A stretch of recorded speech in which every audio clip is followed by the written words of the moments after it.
Have you ever heard people say, money is the root of all evil? Most people believe that's true. But the real meaning is very different, and by the end of this story, you'll understand exactly why. Money feeds families. It pays hospital bills when someone is sick. It buys the books that help a student learn. It pays for tuition that opens doors to a better future. Money itself isn't evil, it's simply a tool. Think of money like a hammer. A hammer can build a house, or it can break a window. The hammer isn't good or evil, it depends entirely on the hand that holds it. Money works the exact same way. Meet two friends, Marcus and Ethan. Both grew up in the same neighborhood. Both started with almost nothing in their pockets. Both wanted the exact same thing, financial freedom. Marcus grew up watching his parents count every coin. He learned early that money was something to respect, not waste. Ethan grew up the same way with very little, but instead of learning patience, he learned to want. He dreamed of looking rich more than being secure. As an adult, Marcus respected money. He built a budget. He saved a little every week. He read books on investing, and he stayed honest in every deal he made. Ethan chose a different path. He bought designer clothes and flashy gadgets to impress people who barely knew his name. He wanted to look rich, no matter the real cost. Bills piled up behind him, unopened. But Ethan didn't notice, or didn't want to. The image mattered more than the truth. Slowly, something shifted. The love of money became his master. Greed wrapped around him, one link at a time, until he barely noticed it was there.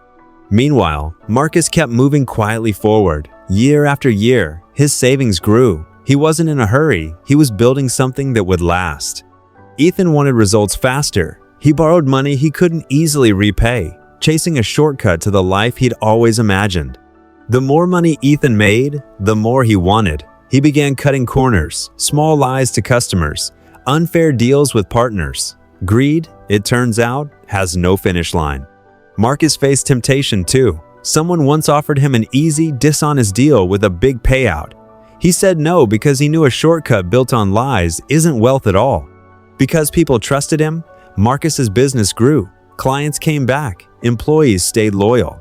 Integrity, it turned out, was the best investment he ever made. But lies don't stay hidden forever. One of Ethan's partners discovered the truth behind a contract, and the trust between them shattered instantly. Years passed. Both men became wealthy on paper, but only one of them became truly rich. Marcus looked around his modest but warm home and realized something simple. His wealth was never just the number in his bank account. It was the life he'd built around it. Ethan sat inside a mansion full of expensive things and empty rooms. His phone had no messages. All the money in the world couldn't fill that silence. Marcus began giving back. He donated books, mentored students, supported struggling families, and created jobs for people in his community. Real wealth isn't measured by what you keep. It's measured by the lives you improve along the way. Meanwhile, Ethan's dishonesty finally caught up with him. Lawsuits followed, partners walked away. The empire he built on lies began to crack. One by one, the things Ethan chased slipped away: the mansion, the cars, the image he had worked so hard to build. Starting over in a small apartment, Ethan finally had time to think. For the first time in years, he asked himself what he really wanted, not what he wanted others to see. Ethan reached out to the old friend he'd lost touch with. Marcus, without judgment, agreed to meet him for coffee. Marcus didn't lecture him. He simply shared what he had learned, that honesty, patience, and generosity build something money alone never can. The problem was never money itself. The real danger is loving money more than honesty, kindness, family, or integrity. Money is a tool. Greed is the real enemy. Marcus and Ethan started in the very same place. Their paths only diverged because of one choice, made again and again, whether to let money serve them or to serve money instead. So how do you build real wealth? Save consistently, keep learning, invest with patience, and give generously along the way. These 4 habits matter far more than any shortcut. Build wealth with honesty. Save consistently. Invest wisely. Give generously.